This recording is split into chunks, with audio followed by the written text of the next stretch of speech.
All right, hello wine-drinking people. Time for a little more of what I've had to drink yesterday in our bi-weekly tastings at the Edge. Not a huge success yet. I mean, we did have a few people for this one, but hey, it's South African wines too. Hey, g'day, mate. We've been making wines in South Africa for longer than you mates here in the States have, but they're not nearly as good. I don't know why. Well, at least the stuff that we had on this evening, I shouldn't say they weren't good. These are, some of them very nice wines. The most impressive wine?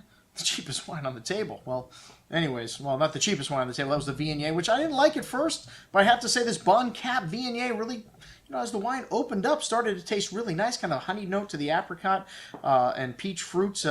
Really a little bit dark in color also, and really fruity. Not that Viognier is not fruity, it's more perfumey to me, but this wine seemed like it could have a little bit of residual in it also, kind of really thick and juicy. But as it opened up, really nice, and it was really nice with a scallop course with the little citrus segment, and it just really went with the food, or changed with the food, more than the other two wines. The Finlayson Blanc de Mer from Bouchard, Bouchard Finlayson rather, Blanc de Mer train wreck blend. I don't know why people would put together Riesling, Viognier, Sauvignon Blanc, Chenin Blanc, Chardonnay, and I mean, and a little bit of that petrol that would identify it as Riesling, and a little bit of that white flower kind of perfumey note that would identify the Viognier, but kind of lacking definition. Not my favorite thing when, oops, what happened? All the carts of grapes came together in the winery and fell in this one bucket. But some people did like it, and not expensive at $13 and change. The Groupe Constantia Sauvignon Blanc was the white of the night. This is one of the oldest wineries, going back to 1680 or 1654, it says it right here on the label. 1685. My God, they've been making wine for a long time down there in South Africa. Those English people need all wine. Anyways, the Sauvignon Blanc and the Syrah, really great. This 2011 Sauvignon Blanc, kind of classic Loire Valley style gooseberry, some passion fruit, and a little bit of that grassiness that you get there, and a little salinity to the finish here, leaving the tongue really nice and refreshed. Excellent bottle of Sauvignon Blanc at under $20. And then the Shiraz, Shiraz, they call it Shiraz down there too. I guess they get the same disease the Australians do, the people from South Africa. Anyways, blackberry, lovely fruit in this wine, really appealing nose, really pretty, and black licorice spice showing in there, and little toasty oak notes in there as well. Really, like I said, just a pretty bouquet here on the palate, big, fruity, and a lot of smooth, ripe, round tannins. Really well put together, simple, pleasant, but still enough to hold the attention of the connoisseur there at under $20 again. The Rustenberg Red, a little bit of vegetal note to this wine, very light, and $11.88, very light on the pocketbook also. But if you like that kind of thing, light and refreshing reds, it could be for you. The Glencarlou Grand Classic. Linda, what happened to our samples?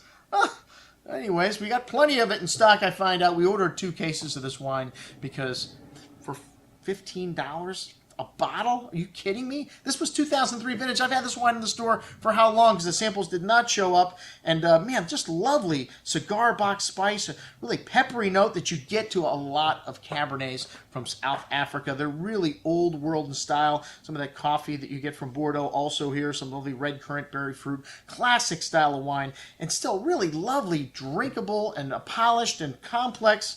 And man, for the price, this wine is excellent. One of the best values that I've had all year. We have the 2009 vintage coming in, which I did review just a few weeks ago here with our friend Wendy from Hessen. Awesome juice. Anyways, the Bouchard Finlandia Hannibal, another train wreck wine, and I don't know, I guess there are train wrecks at the winery here. Anyways, blend of Sangiovese, Pinot Noir, Nebbiolo, Shiraz, and Mourvedre and Barbera. What the heck would ever think to put all those together?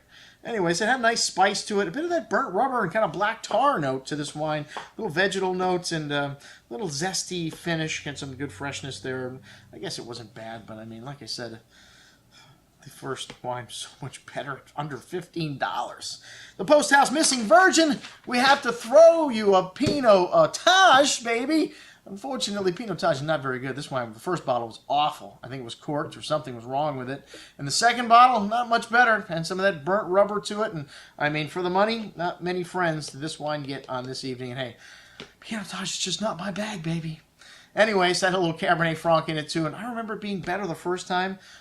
Could have didn't seem that old, just not that exciting. Go for the Bordeaux varietals in South Africa. All right, that's what I had to drink at the South African tasting, and a lovely petite filet. Chef Aaron Brooks again put out some awesome food. The best deal we have going in the Miami area, $35 every other Tuesday night, 8 wines, 2 small courses. Check it out. I'm your host Andrew Lampasoni, signing off for the Wine Watch, saying remember, always drink the good stuff first.